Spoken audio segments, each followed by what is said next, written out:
Porsche Panamera Turbo, Paul again here on EMD Motorsport. With this gearbox mount at the back's broken off, as you can see. It's all broken off the car here.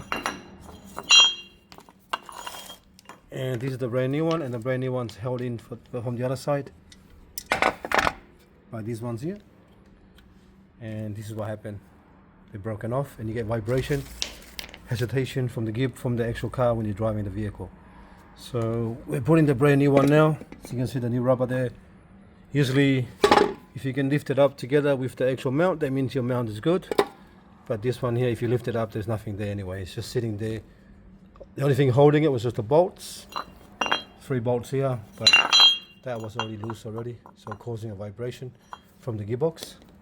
Now we're gonna install the brand new one onto the vehicle now, and then hopefully we can actually get this done, and then look at the actual parts for the actual front right hand side airbag.